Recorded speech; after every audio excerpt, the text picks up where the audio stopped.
स्वामी समर्थ. नमस्कार, मी Vaishali moms kitchen food चॅनलमध्ये तुम्हा सर्वांचं मनापासून स्वागत. आज आपण सत्यनारायण पूजेचा प्रसाद बनवणार आहे. हा प्रसाद एकदम मौसूद कापसासारखा आणि अगदी जिभेवर ठेवताच विरघळेल असा तयार होईल. चला तर मग सुरुवात करूया रेसिपीला. 1 वाटी रवा घेतला, 1 केळी घेतले, काही ड्रायफ्रूट्स घेतले.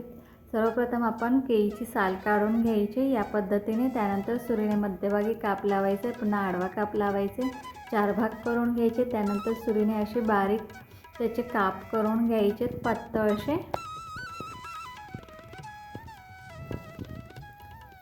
प्रसाद म्हणला तर तो सगळ्यांनाच खूपच आवडतो आणि या पद्धतीने तुम्ही कधीही कराल तर नेहमी सत्यनारायण पूजेचा जसा प्रसाद आपण खातो त्या पद्धतीनेच हा लागणार तुम्हाला चवीला. आता आपण दुसरं केळी चिरून घ्यायचं आहे. आणि तुम्ही जर आपल्या चॅनलवर नवीन असाल तर प्लीज चॅनलला सबस्क्राईब करा, म्हणजे आपल्या नवीन रेसिपीचे नोटिफिकेशन तुम्हाला येतील.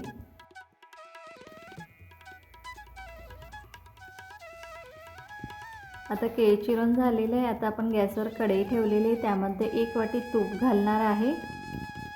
तूप तुम्ही 1/2 वाटी पण घालू शकता, पण 1 वाटीसुद्धा पुरेसं होतं. त्यानंतर त्यामध्ये तूप गरम झालं की मनुके आणि काजू आपण तळून घ्यायचे आहेत.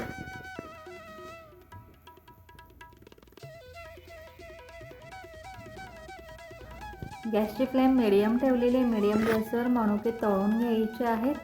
मनुके तळले गेले की असे फुगून वर येतात. थोडेसे अजून एका बाजूने तळायचे बाकी आहेत, म्हणून थोडंसं आपण अजून तळून घ्यायचं आहे. पुन्हा एका प्लेटमध्ये काढून घ्यायचे आहेत मनुके आणि काजू. आणि बदामाचे आपण काप घालणार आहे, पण ते पुन्हा घालणार आहे.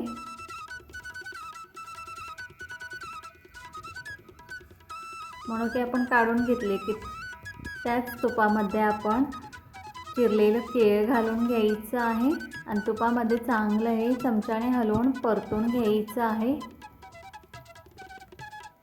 गॅसची फ्लेम मीडियमच ठेवलेली आहे. मीडियम गॅसवर हे चांगलं परतून घ्यायचं आहे. तुम्ही बघू शकता केळीचा रंग बदलत आहे.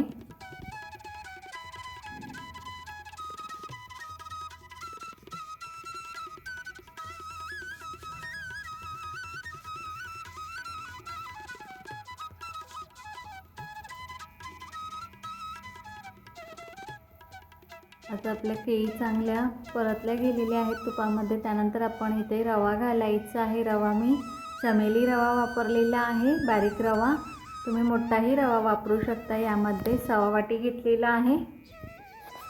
तोही तुपामध्ये चांगला भाजून घ्यायचा आहे चमच्याने हलवत. आणि थोडंसं चमच्याचा दाब द्यायचा आहे रव्यामध्ये, म्हणजे केळीचे जे काप असतील ते रव्यामध्ये मिक्स होतील.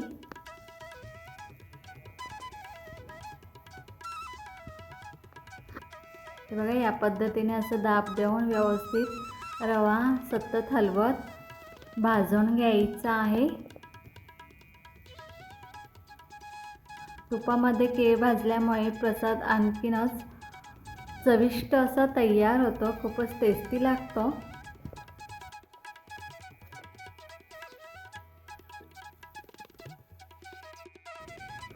व्यवस्थित असं चमच्याने एकत्रित करून घ्यायचं आहे. जर तुम्ही मोठा रवा वापरला तर पाणी जास्त लागू शकतं. चमेली रवा असल्यामुळे एका भांड्यामध्ये मी 1 वाटी पाणी घेतलेलं आहे आणि 1 वाटीच दूध घेणार आहे. जर तुम्ही मोठा रवा वापरला तर 1/2 वाटी पाणी घ्यायचं आणि 1/2 वाटी दूध घ्यायचं आहे.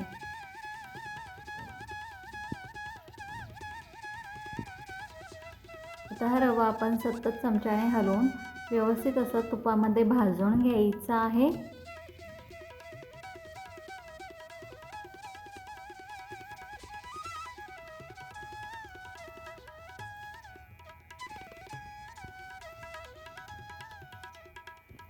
आता आपला रवा भाजला गेलेला आहे. तुम्ही बघू शकता रंग बदललेला आहे रव्याचा.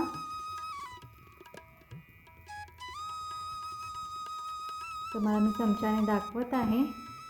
हे बघा रंग बदललेला आहे रव्याचा.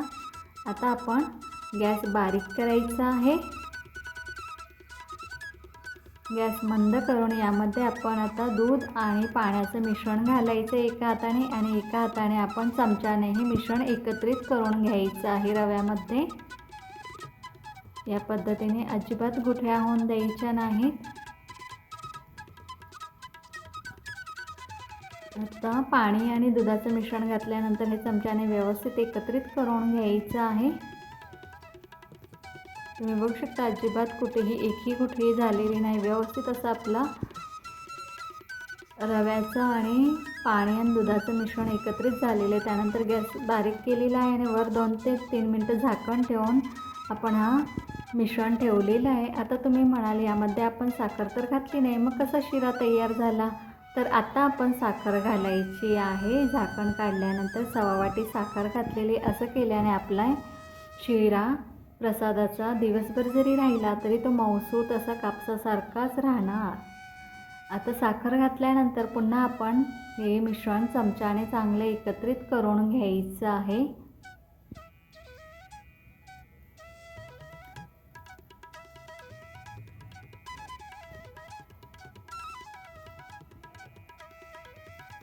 साखर आता रव्यामध्ये व्यवस्थित मिक्स झालेली आहे, तुम्ही बघू शकता।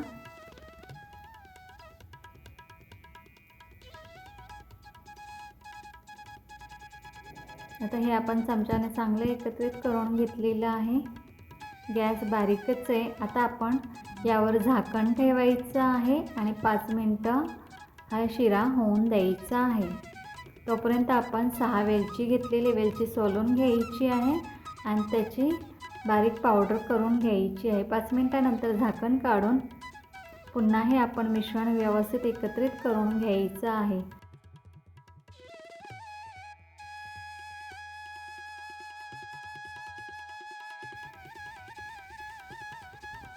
आता चांगले एकत्रित केल्यानंतर तळून घेतलेली मनुके, काजू आणि बदामाचे काप आपण त्यामध्ये घालून घ्यायचे आहे। पुन्हा बारीक केलेली वेलची घालायची आहे आणि पुन्हा हे मिश्रण चमच्याने चांगले एकत्रित करून घ्यायचं आहे।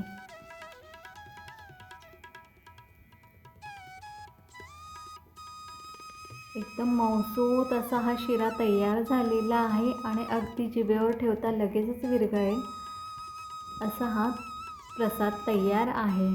आता प्रसाद म्हणला तर तुळशीच्या पानाशिवाय कसा पूर्ण होईल, म्हणून वरून आपण 5 ते 7 तुळशीची पानं घालायची आहेत आणि पुन्हा हे चमच्याने एकत्रित करून घ्यायचं आहे।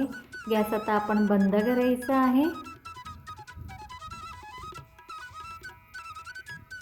आता आपण हा शिरा एका सर्विंग प्लेटमध्ये काढून देवाला नैवेद्य दाखवायचा आहे।